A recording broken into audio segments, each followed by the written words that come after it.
what meaning has that had for you as my intimate partner, as my wife? A part of me is feeling upset. If you say I am angry, there's no opening to talk here. I should just retreat in my little world and until it passes. There's a part of you that's feeling open to some kind of a solution or to an exploration of it at least. A part of you is angry, a part of you still loves me, like even that. What a beautiful gift to your relationship. You're always criticizing me. The one about not remembering things that are important to me would be a little more typical coming from the wives, although it's not a hard and fast rule, of course. Yeah. There's something that you don't feel like you can say fully. You're not going as far as to go explicit, but you're using a joke, sarcasm, humor to just land it there anyways. And then, I was only joking. You are taking it too personal.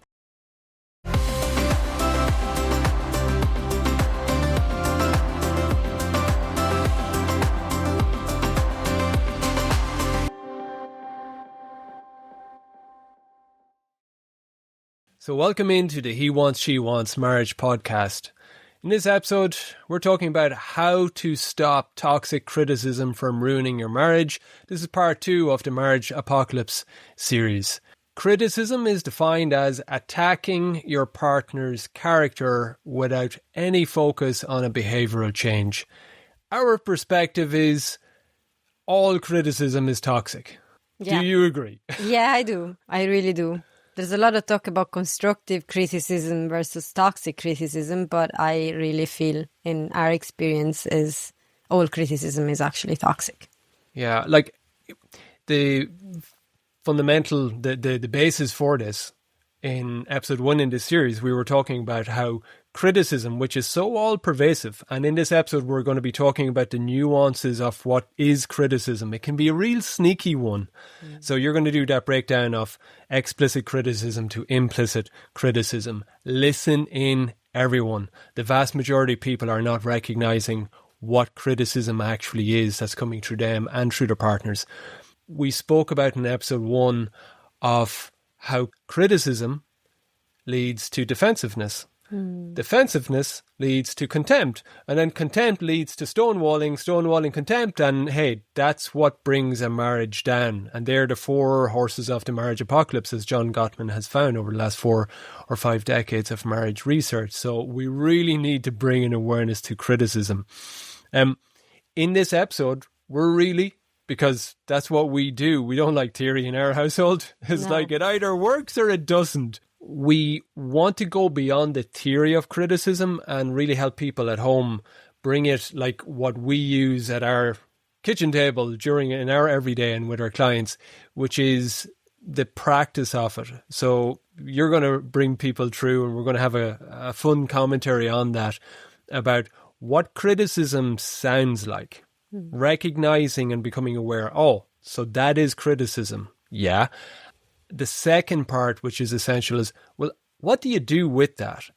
And that's the key thing that is so essential, I think. I know that was a massive learning for me, is in every criticism of every partner in every marriage on the planet, at the core of a criticism, there's a really important message that's wanting to come true.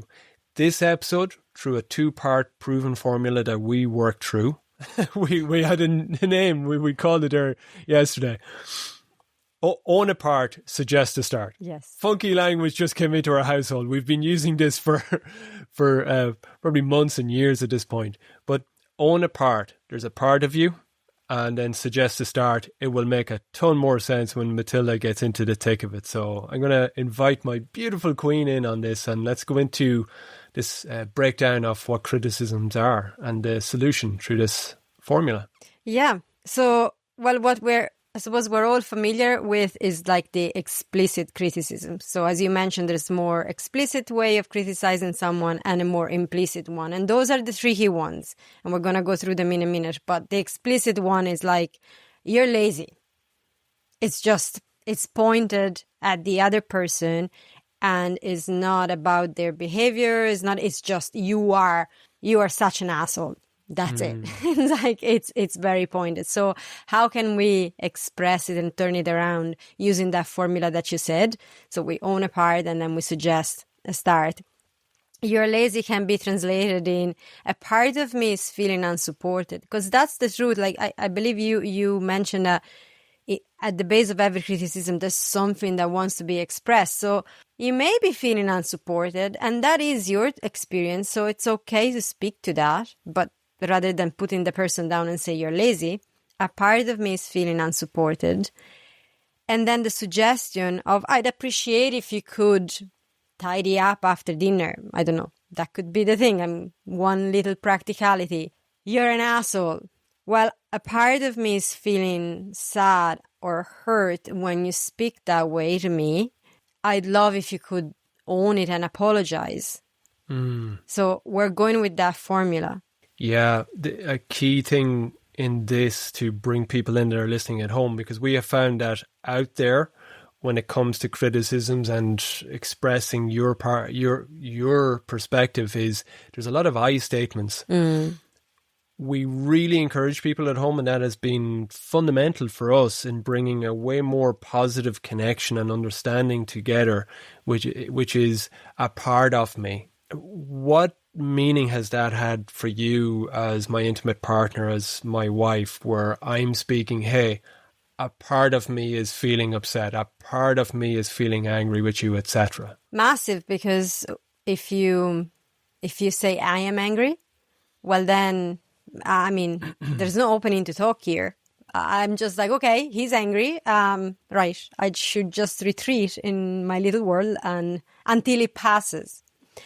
It's better than to say you're an asshole. I mean, you're an asshole, I'm angry. Well, it's better. But if you say a part of me is feeling angry or sad or whatever, there's an opening. Okay, so a part of you is feeling that, meaning there's also a part of you that's feeling open to talk about this in some way. There's a part of you that's feeling open to some kind of a solution or to an exploration of it at least. A part of you is angry, a part of you still loves me. Like even that. There is an opening of possibilities of resolution rather than point blank, that's just how I'm feeling. Yeah. We spoke in episode 1 of this series about how feeling right is probably the number one enemy in transforming any part of your marriage, actually, where you feel so right. Righteousness is actually expressed by I'm feeling angry, because it's all of me. It's a statement of total truth. All of me. I'm angry. I'm upset. I'm feeling hurt. I'm feeling abandoned. And then anything that comes from that is all of me is needing this one thing of you because all of me is pissed. It's not supportive. And you really want to get to that precision in the practice. So it's an important foundation there because it's not commonly spoken to. But again, guys at home, we're really wanting this to be the most effective practice for you. Yes. Yeah. Okay. So that's the explicit criticism, which is what it's most often translated as that's very toxic and insulting. But now we're looking at the implicit one. We're going to go through 4 different types that are the most common ones. And we start with the always and never statements. Which we've spoken, I believe, in other episodes as well. But you never remember things that are important to me. Oh God. It's like I've played a lot with this, working with guys. It can be put out there as the feminine. I know David Aida says that always and never is like the feminine in that moment. And it really can jar a system because it brings that as a criticism brings the immediate trigger happy defense. Hey, not always. I know my mind go immediately like always late. The last twice I've been coming home from town, I'm on time. It just triggers that immediate defense. Which goes into, well, twice in 10 years. And then, yeah. And on we go. 15 minutes later, we don't know where the hell this whole argument started. What was this about? And it can be that one statement, always or never, which is not actually factually true. Not really, very rarely. So what you can say instead is like a part of me feels a loss of trust when you forget what you say you would do. We said, oh, you never remember things that are important to me was the criticism. So when you forget things that you said you would do, a part of me feels a loss of trust. I would appreciate, and here that's the suggestion that we give, like a practical thing that you could actually do to support each other in this is like, I would appreciate if you could set reminders for yourself. So that's not attacking the person. It's not telling them they're forgetful, they're lazy, they're not caring and whatever. It's like you're owning what you're feeling. A part of you is feeling, and then you're giving a suggestion that is practical support for the other person to know, okay, there's something I can do about this. Yeah, and that's where feedback, it's a reminder of the fundamentals of this. Feedback is behavior focused. Hey, there's this behavior, and if it's irritating me now, hey, you do it in 10 days time, 2 days time, 2 months time, it's going to irritate me then as well. So it's behavior related. Hey, there's the behavior. I've told you how that's made me feel, and here's a suggested slight alteration, or hey, a radical change of the behavior to something that if you implement that now, and thus all the windows going forward where that behavior could happen again, hey, we're going to be free-flowing here together. And what a beautiful gift to your relationship to give that black and white feedback where your partner can go, oh, okay, well, I can meet you there. We've covered never, so let's cover always. You're always criticizing me. I know that's when we were writing this, it's like, oh, the one about not remembering things that are important to me would be a little more typical coming from the wives, although it's not a hard and fast rule, of course. Yeah. And they are always criticizing me. It's more like, the husband feeling kind of constantly being at the receiving end of criticism. And we could instead say, a part of me feels sad when you speak like that. I'd love for you to listen to episode 12 of the He Wants, She Wants Marriage podcast on criticism, so that we're on the same page on this. And from now on, we can have a conversation and we can actually give each other constructive feedback instead. That might be the single greatest piece of advice that you could ever give your partner listening to this episode or any episode. But definitely, yes, such a practical thing. That's why we're doing these episodes. So you can have a real practical playbook as a couple to go, okay, this is a playbook. This is how we're going to go beyond criticizing going forward. So the message I have inside of myself, the message you have inside of yourself, we can actually meet there. And we can have a simple 2-part formula where, oh, okay, I can meet you there. I'll be on time in future, or I'll stop doing that thing. I'll do that other thing. It's simple. The next implicit way is comparisons. Comparisons is something that we do because we're clearly afraid of communicating something, and it's an indirect way. That person is doing it that way. Why can't you do it a little bit more like them? But that is criticism. It's implicit, but it's criticism. We've got a juicy example for this from our past. I would say quite often, why can't you be more like Rizand in this book I'm reading? And if you're reading A Court of Thorns and Roses, if you have read it by Sarah J. Maas, then you know what I'm talking about, ladies. Yeah, in what is called the bookish world, which I've got into all these terms like Akatar and Rizan. Rizan is put out there as being like husband material of all the different characters that have ever been written in romantasy. He's the dude. Look at Matilda, yes, just like we just can't deny nodding. that. You just can't deny that. That comparison, I'm laughing about it now, and I've brought this up in the Be the Husband She Brags About podcast. That used to piss me off so much. Yeah. And like going back, if I had an inner world capacity to articulate and feel in, I would have been saying, hey, I feel hurt. I feel disrespected when you keep mentioning this fucking fictional dude. Okay, I shouldn't curse, but it's just coming live. It's like, this dude, like, can you please, I don't know, like, can you please burn all those books, please? We do that with books. And by the way, there's 2 more books coming out in that series. So if you're listening in, for the ladies, that's good news. For the husbands, I don't know if that's good news or not. I have actually went beyond, and we did an episode in the Be the Husband She Brags About podcast. Yeah. It's a wonderful resource. I had to get over myself quite a bit. However, at the time, if I had this formula, I would have been able to communicate in a more tactful way that would have had you understand where I was coming from, and it would have been more supportive. It's a thing now, we're joking about books, but we can do that with movies as well. Like, oh, why can't you be more like that wife in that movie there, that you see how she is nice or whatever, or how she dresses up or whatever. Like, we can do that with people that we know, with relatives that we know, the husband of your friend or whatever. So we can do this comparison thing, but ultimately what we need to bring it back to, clearly there's a characteristic that person that you're seeing either in the movie, in the book, or in real life is embodying, that you would like your partner to bring more to the relationship.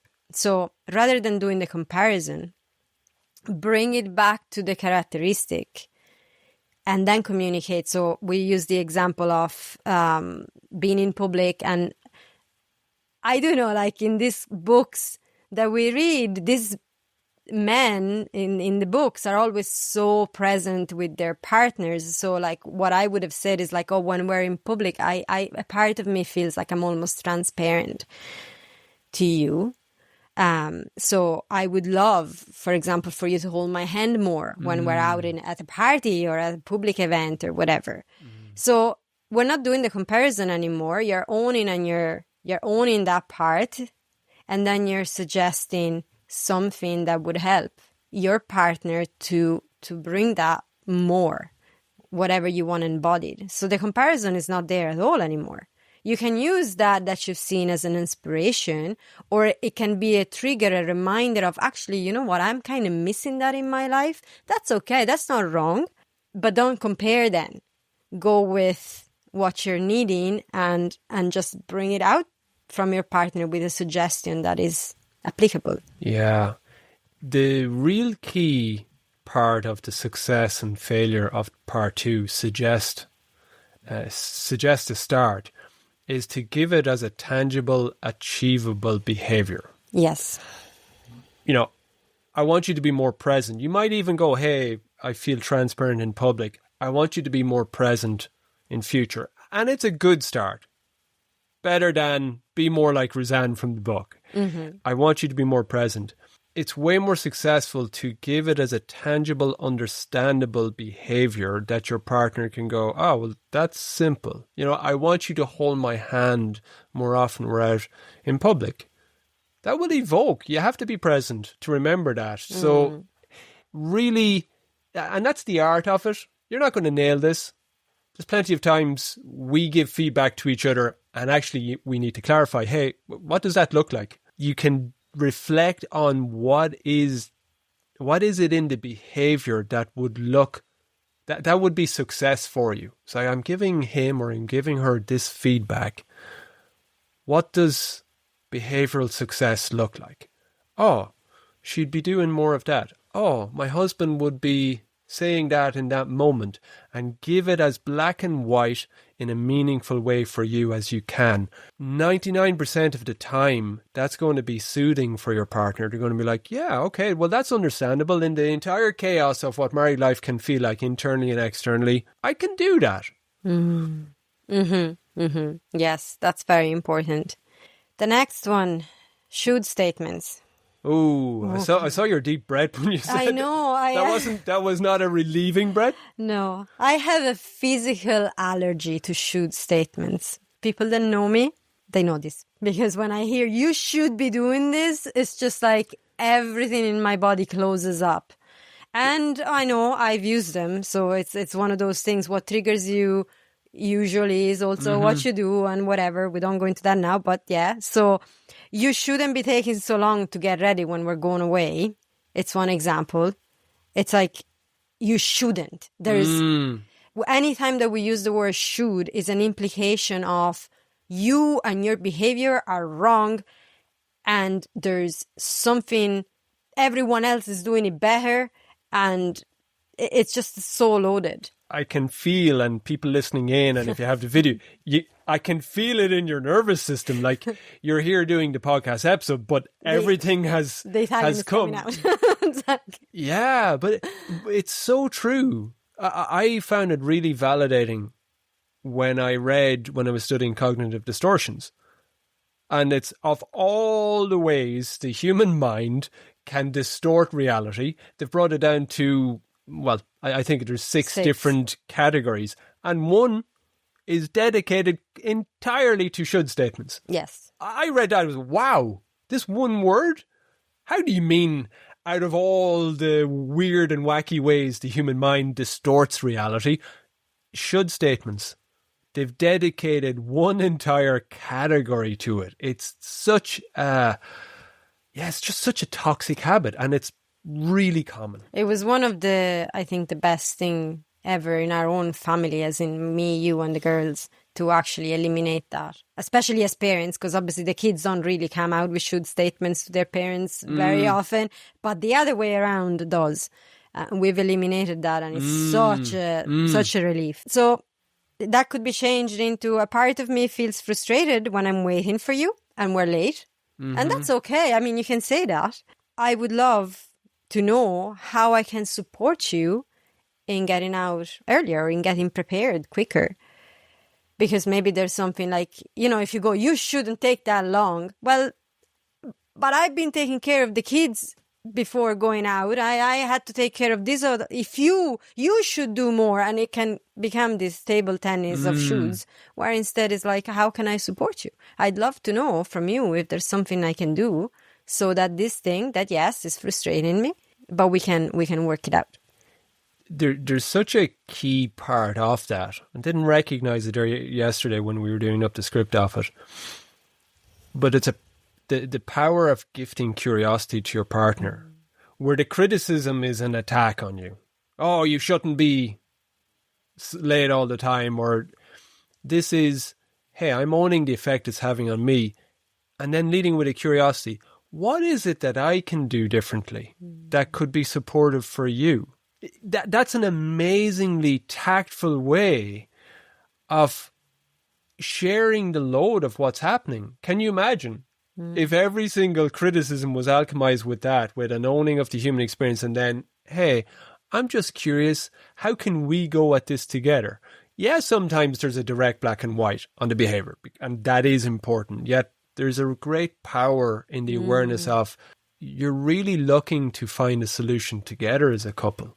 Yeah, well, when you say that, if the shoot gets me all riled up, when you say that, actually my body just goes, oh, there's such a softening.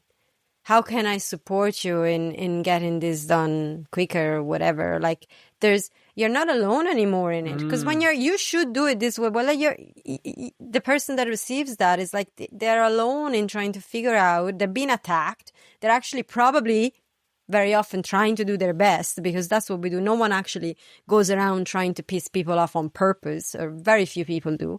So you're doing your best and you get attacked that way, where instead you almost get like a hand is reaching out for you going, I'm here and I'm curious to know what I could do to make this easier for both of us.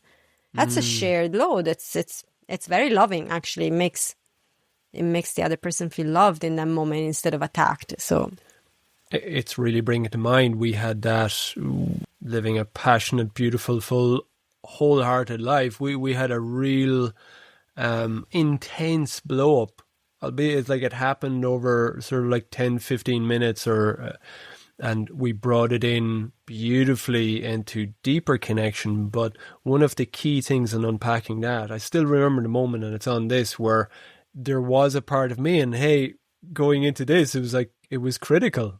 There was a part of me going, hey, you were off, what you needed to change. And the real deepening in the resolution of that and the closeness was when a part of me went, hold on, we can find the solution for this. What we need to do to make sure that this type of a conflict doesn't happen again. When I spoke that, my whole nervous system went, isn't that so much nicer than what was happening for, a chunk of the conversation up until then, when my nervous system was, hey, sort of, you got to change your behavior on this. You really led that. Dude, that's what you didn't do and you didn't do. Mm-hmm. And I was saying it sort of semi-tidily, but that was, this is us. Mm-hmm. Mm-hmm. Yeah, it's actually a relief for both. Not just the person at the receiving end, but even the one that speaks it clearly. Yeah. So that's very powerful. The last one is sarcasm and hiding behind humor. We've done tons of that. Oh. If you find yourself saying often, which I did, oh, come on, I was only joking.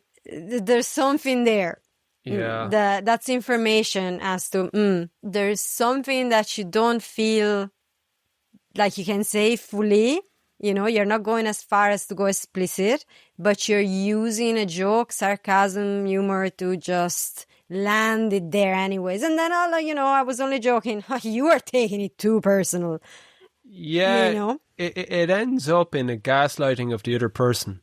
Because very often I know when it's happened both sides with us, but it's said in this passive-aggressive, I'm making a point, but I'm hiding it and wrapping it up like I'm just being chilled out and just having I'm just a funny person.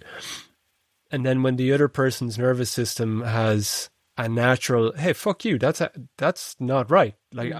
I can feel what you're trying to do here.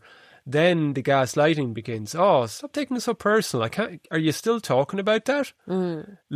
I did nothing and you're just being silly. Come on, everyone else in the room was laughing. You're the only one that took it personal.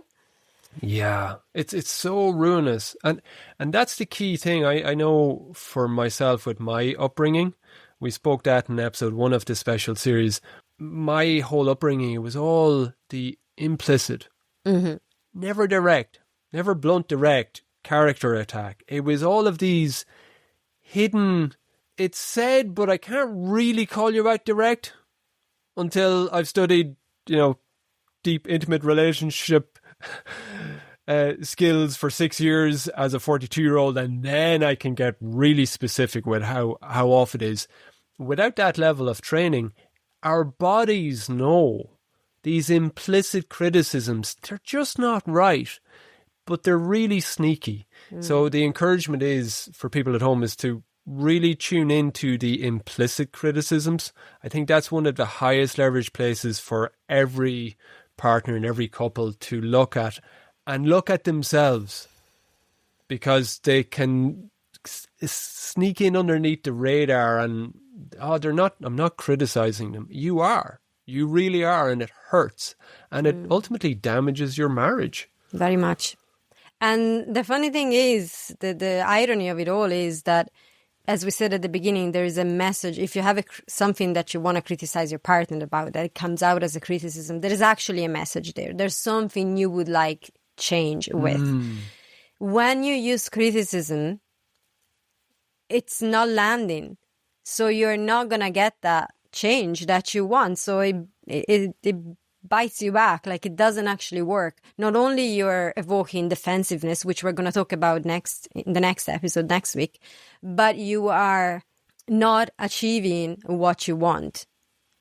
It's never going to bring that thing. And even if they begrudgingly do it, because maybe they've just been defensive enough and they're just like, you know what, for this one time, I don't want to ruin the weekend or whatever. And they do it, but it's not actually going to be a change that's going to last. It's not going to be a real change. It's going to come out again in some other fight, in some other conversation. So you're going to get more criticism chucked back in your face. It's guaranteed.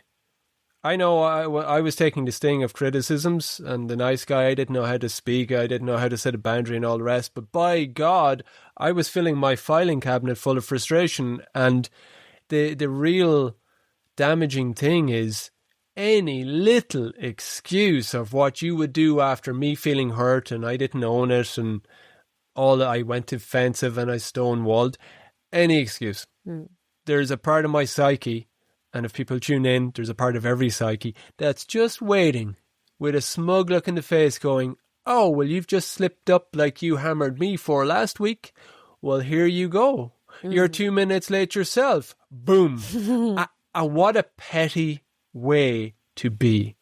This tit for tat argumentative, and again, it's criticism leads to defensiveness, leads to contempt, leads to stonewalling. You really got to get in the use of that formula to alchemize that criticism, get the message behind it, dig down, get the gold, and bring it, and have your marriage flow infinitely easier as a result. Yeah.